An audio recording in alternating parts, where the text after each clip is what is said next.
दोस्तों आज का वीडियो टेंस के बारे में है। टेंस को समझना बहुत ज़रूरी है। टेंस को हिंदी में बोलते हैं काल। कई प्रश्न किए जा रहे थे कि सर टेंस पढ़ाइए, तो मैं आपको आज एक टेंस पर वीडियो बताने वाला हूं, जिसकी मदद से आप सभी टेंस को बड़ी आसानी से समझ लेंगे। बस दोस्तों आपको करना सिर्फ ये है कि इस वीडियो को ध्यान से देखना है। एक बार में अगर पूरा वीडियो आपको समझ नहीं आता है तो आप वीडियो को रिपीट कर करके देख सकते हैं, जिससे कि सभी टेंस आसानी से आपकी समझ में आ जाएंगे। तो आइए दोस्तों शुरू करते हैं कि टेंस काल किसे कहते हैं। टेंस यानी काल, हिंदी में इनको काल कहते हैं और अंग्रेजी में टेंस कहते हैं। इस बात को आप अच्छी तरह से समझ लें। ये तीन प्रकार के होते हैं, वर्तमान काल, भूतकाल और भविष्य काल। ठीक है, हिंदी में काल तीन प्रकार के होते हैं और अंग्रेजी में भी काल तीन ही प्रकार के होते हैं। वर्तमान काल यानी प्रेजेंट टेंस, भूतकाल यानी पास्ट टेंस और भविष्य काल यानी फ्यूचर टेंस। ठीक है, तो आइए हम इनका विश्लेषण कर लेते हैं कि टेंस जो हमारे तीन टेंस हैं इनको कुल कितने भागों में बांटा गया है। वर्तमान काल यानी प्रेजेंट टेंस, भूतकाल यानी पास्ट टेंस और भविष्य काल यानी फ्यूचर टेंस को कुल कितने भागों में बांटा गया है। इन सबको चार चार भागों में बांटा गया है दोस्तों। तो इनके वो चार भाग कौन से होते हैं? सभी के चार चार भाग होते हैं, तो कुल मिलाकर यानी टेंस हमारे 12 हो जाते हैं। ठीक है, तो वो कौन से भाग हैं इसके, आइए आगे हम इनको समझ लेते हैं। बस आप वीडियो को ध्यान से देखते रहिए।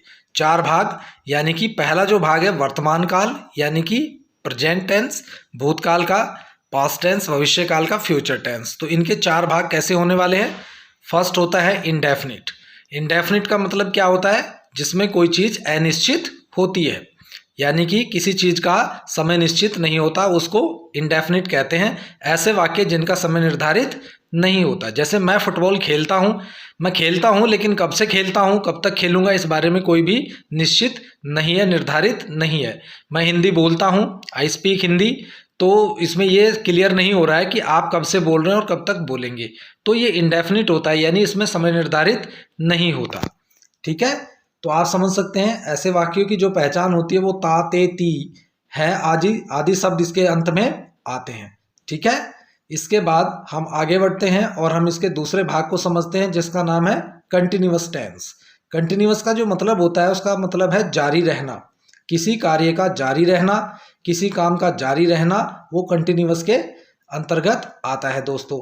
तो इसमें आप उदाहरण से समझ लीजिए। इसका मतलब हो गया कि इसमें काम चल रहा है, लेकिन कब से चल रहा है, कब तक चलेगा, इसमें भी पूरी जानकारी नहीं है। उदाहरण, मैं फुटबॉल खेल रहा हूँ, आई एम प्लेइंग फुटबॉल, तो ये पता नहीं चल रहा है कि आप कब से खेल रहे हैं। ठीक है, तो इससे काम चल रहा है, मतलब खेल रहा हूँ, खेल रहा है, रही है, इस तरह के इसमें वाक्य आते हैं। तीसरा है परफेक्ट टेंस। परफेक्ट का मतलब ही होता है पूर्ण, अपने आप में संपूर्ण हो जाना, यानी काम पूरा हो चुका है। तो इसमें जो वाक्य आएंगे उनके अंत में चुका है, चुकी है, चुके हैं आदि शब्दों का प्रयोग होगा। जैसे मैं फुटबॉल खेल चुका हूँ, ठीक है, यानी मेरा कार्य परफेक्ट हो गया है, यानी पूर्ण हो गया है। ठीक है, यानी काम पूरा हो चुका है। ठीक है, तो इसको हम बोलते हैं परफेक्ट टेंस। इसके बाद हम आगे बढ़ते हैं। चौथा पार्ट है perfect continuous tense. Perfect continuous का मतलब हो जाएगा, देखिए परफेक्ट का मतलब तो है कार्य पूरा हो चुका है, ये समझ में आ गया। और कंटिन्यूअस का मतलब क्या है? जिसमें काम चल रहा है। यानी परफेक्ट कंटिन्यूअस का मतलब हो जाएगा जिसमें कार्य हो भी चुका है और कार्य चल भी रहा है। तो इसका क्या मतलब हुआ? इसका मतलब हुआ कि कार्य समाप्त भी हो चुका है और अभी आगे जारी भी है। तो इसको आप उदाहरण से समझ लीजिए। किस प्रकार आप उदाहरण से समझेंगे, देखिए मैं एक उदाहरण से आपको बता देता हूँ कि इस टेंस को आप किस प्रकार से समझ सकते हैं कि कार्य कैसे पूरा हो गया है और कैसे अभी जारी भी है। तो एक उदाहरण आपके सामने रख रहा हूँ। मैं सुबह से फुटबॉल खेल रहा हूँ। लीजिए, मैं सुबह से फुटबॉल खेल रहा हूँ, यानी देखिए सुबह से कार्य पूरा भी हुआ है और अभी चल भी रहा है, यानी आगे भी जारी रह सकता है या रहेगा। ठीक है ना, आप इस चीज को समझ लीजिए। तो इसमें ऐसे ही वाक्य आएंगे जिसमें कार्य लंबे समय से चल रहा होगा। मैं पिछले 5 सालों से हिंदी बोल रहा हूँ। तो देखिए अभी पिछले 5 सालों से, 5 साल पहले स्टार्ट हुआ था, ठीक है, तो वो खत्म भी हुआ है और आगे जारी भी है। तो इससे आपको क्लियर हो गया होगा। तो ये चार भाग होते हैं, indefinite, continuous tense, perfect tense और परफेक्ट कंटिन्यूअस टेंस।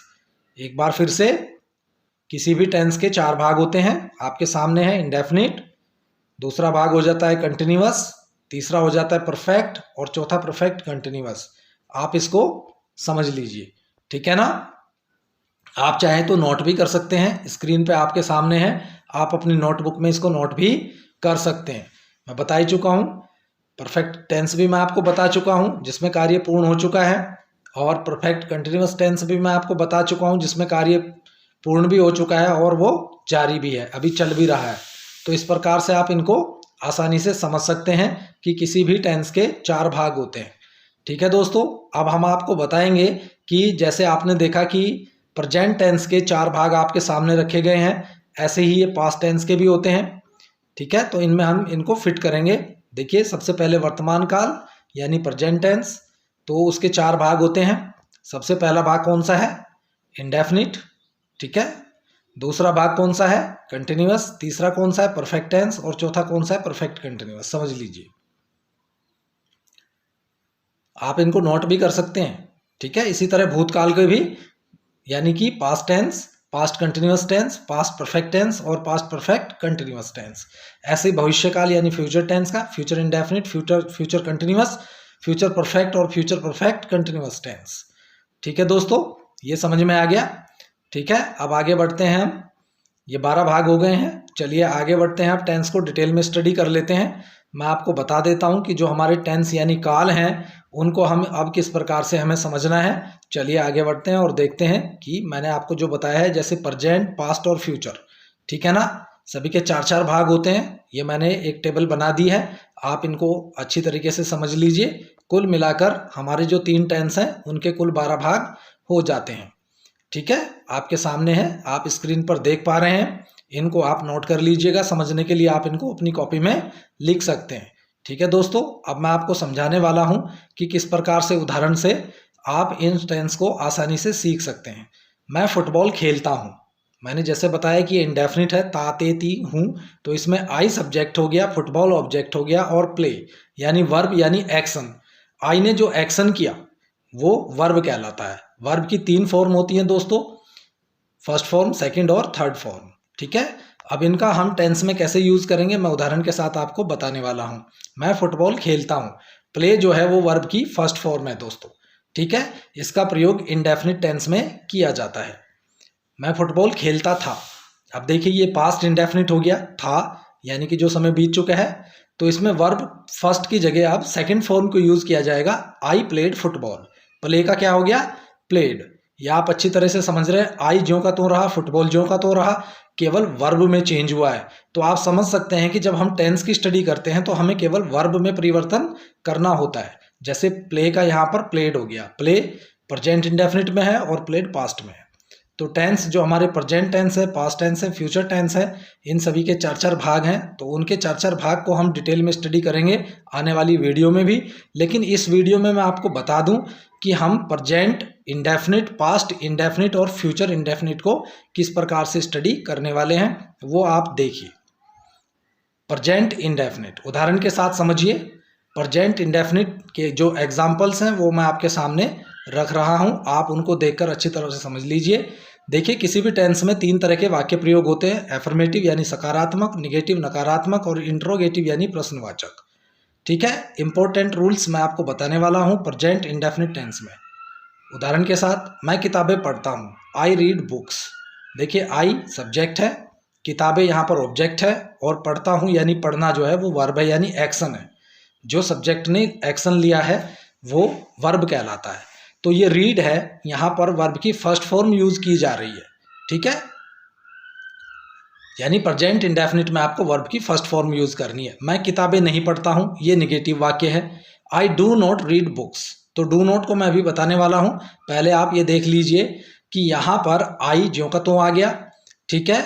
और रीड बुक्स, ये रीड जो वर्ब है वो भी आ गई है, बुक्स जो ऑब्जेक्ट है वो भी यहाँ पर आ गया है। तो मैं डू नॉट को आपको अभी बताने वाला हूं कि ये डू नॉट कहाँ से आया, निगेटिव वाक्य में इसका प्रयोग क्यों हुआ है, ठीक है।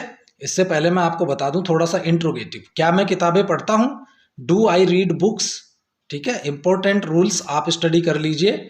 डू कहाँ से आया मैं आपको ये बताने वाला हूं, ठीक है ना। तो ये इंट्रोगेटिव होता है, इसमें क्या, कब, कहाँ, कैसे, क्यों से यदि वाक्य स्टार्ट होता है तो ये हमारा इंट्रोगेटिव सेंटेंस कहलाता है। ठीक है ना, देखिए आपके सामने है, मैं आई आ गया, ठीक है, लेकिन आई से पहले डू लगा है। तो दोस्तों आई से पहले डू क्यों लगा है? यहां पर डज भी तो लग सकता था, लेकिन डज क्यों नहीं लगा?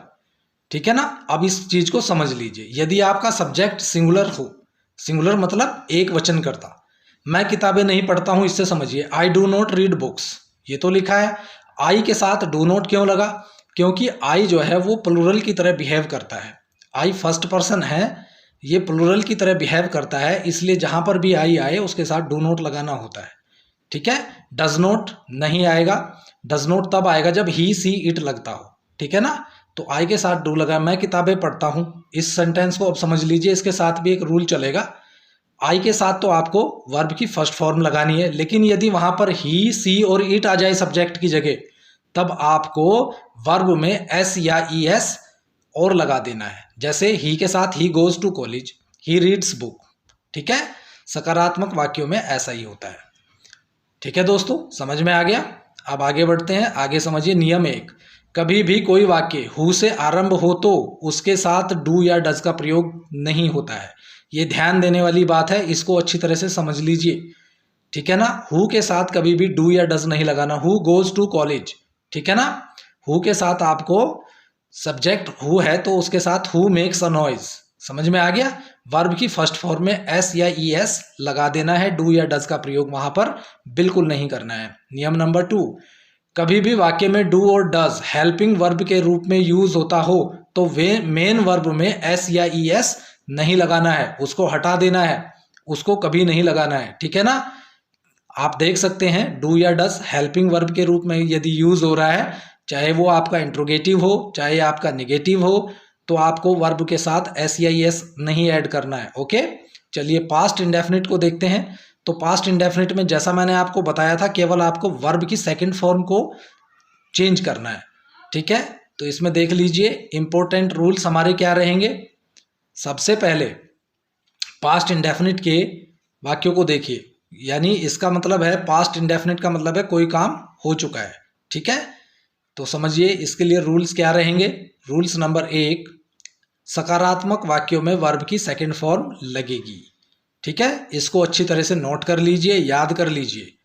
जैसे तुम हिंदी बोलते थे या तुमने हिंदी बोली, यू स्पोक हिंदी, तो यू तो सब्जेक्ट है, तुम के लिए प्रयोग हुआ है, हिंदी ऑब्जेक्ट है। ठीक है ना, और स्पोक यानी स्पीक की सेकंड फॉर्म हो गई स्पोक, तो वर्ब की फर्स्ट फॉर्म की जगह आपको सेकंड फॉर्म यूज करनी है। ठीक है ना, तुम हिंदी बोलते थे। निगेटिव में क्या करना है? निगेटिव में अब आप समझ लीजिए, जैसे आपने देखा था प्रेजेंट में, ऐसे यहां समझिए तुम हिंदी नहीं बोलते थे, you did not speak Hindi. तो देखिए डिड नॉट क्या हो गया, वहां पर आपने डू नॉट और डज नॉट प्रयोग किया था। तो इसके रूल्स हैं, सकारात्मक वाक्य में वर्ब की सेकंड फॉर्म लगेगी और नकारात्मक में डिड नॉट लगेगा, लेकिन ये ध्यान देना है कि वर्ब की फर्स्ट फॉर्म लगेगी। ठीक है, सेकंड फॉर्म अब नहीं लगेगी, अब उसकी जगह क्या लगनी है? First form. यदि डिड नॉट का प्रयोग आप कर रहे हैं, डिड का प्रयोग कर रहे हैं, तो उसके साथ आपको सेकंड फॉर्म अब नहीं लगानी है, अब केवल फर्स्ट फॉर्म यूज करनी है। ठीक है, इंट्रोगेटिव देख लेते हैं। इंट्रोगेटिव वाक्यों में आपको क्या करना है? प्रश्नवाचक वाक्य। ठीक है, क्या तुम हिंदी बोलते थे, तो डिड यू स्पीक हिंदी। तो देखिए डिड का प्रयोग सबसे पहले हो गया, तो अब आपको वर्ब की फर्स्ट फॉर्म ही यूज करनी है। डू डज यहां पर प्रयोग नहीं होगा, वो प्रेजेंट में होता है। ठीक है, तो पास्ट में आते ही उसकी जगह क्या प्रयोग हो जाएगा? डिड का प्रयोग हो जाएगा। बस यही ध्यान देना है, यदि प्रेजेंट है तो डू डज और यदि पास्ट है तो डिड, लेकिन डिड के साथ वर्ब की फर्स्ट फॉर्म यूज होनी है, डू डज के साथ भी वर्ब की फर्स्ट फॉर्म यूज होती है।